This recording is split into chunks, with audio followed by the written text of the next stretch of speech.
While Hillary Clinton and Senator Bernie Sanders had a lot to say in last night's Democratic debate, well, so did the internet. Data from Twitter showed mentions of Clinton took up 56% of the conversation, while Bernie Sanders dominated when it came to Google searches, especially in New Hampshire. This highlights just how important a tool social media is to assess the true interest and intrigue of voters. For someone to break down all the trends we're seeing, we are thankfully joined now by Jim Anderson. He is the CEO of SocialFlow. His company is responsible, by the way, for 75% of the top 15% of social media content. That's almost like a Yogi Berra comment. I'm not quite sure what that means, but it sounds impressive.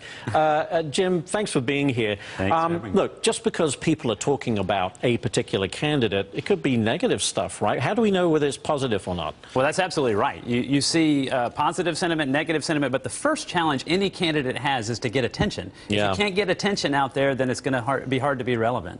So you'd think Bernie Sanders appealing to a younger crowd would be who are more social media savvy. On the national level, does that play out, or does Hillary do well on the national level? Well, Bernie does do well, and he does do well with younger people especially, but Hillary Clinton is a professional at this. She's been doing it a long time, and she actually, on a consistent basis, outdoes Bernie Sanders on social media in terms of just raw mentions.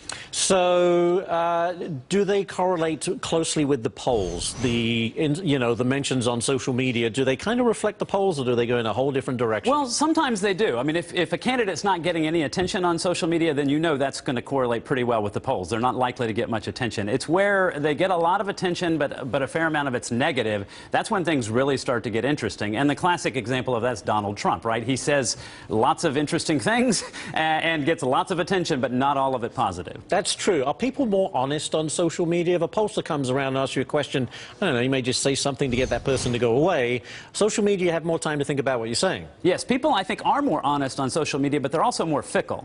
What I say now might be different than what I think 15, 20 minutes from now. Very good. Jim Anderson, thank you so much for being here. Great stuff. Fascinating. Let's bring in...